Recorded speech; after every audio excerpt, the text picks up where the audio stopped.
மடக்கு ஊதிகளா? அவங்க விசிலுக்கு தமிழ்ல பேரு மடக்கு ஊதிகளாம். அந்த மடக்கூதி சின்னத்தை வச்சுக்கிற ஒருத்தன் கூட கேட்க மாட்டாங்க. பொருத்தமா தான் கொடுத்துருக்காங்க. ஏன்னா அது மடக்கி இருக்கிறதுனால, மடக்கி ஊதுறதுனால மடக்கி ஊதி, மடக்கு ஊதி. இங்க கட்சிக்காரன் பேர் தற்கொலை, அவன் சின்ன என்னது மடக்கு ஊதி. விசில் ஒன்று அறிவிச்சிருக்கிறாங்க. அது தமிழ்ல மொழியாக்கம் பண்ணா மடக்கு ஊதின்னு வரும் அப்படின்னு ஒரு ஆபாசமா பேசுறான். கேனத்தனமாக பேசக்கூடிய கேன ஊதிகளே, அயோக்கியத்தனமாக பேசக்கூடிய அயோக்கிய ஊதிகளே, பொறுக்கித்தனமாக பேசக்கூடிய பொறுக்கி ஊதிகளே, எங்களுக்கு அந்த ஊக்கு பதிலா வேற ஒரு இடம், வேற ஒரு வார்த்தை போட தெரியும்.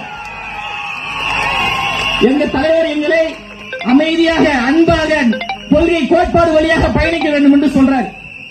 எதிராளிதான் தீர்மானிக்கிறார் நாம் என்ன ஆயுதத்தை கையில் எடுக்க வேண்டும் என்று. நீங்கள் அன்பாக பேசினால் நாங்கள் அன்பாக பேசுவோம். நீங்க வம்பாக பேசினீங்கன்னா எங்க அளவுக்கு வம்பு யாரும் செய்ய முடியாத அளவுக்கு நாங்கள் பேசுவோம்.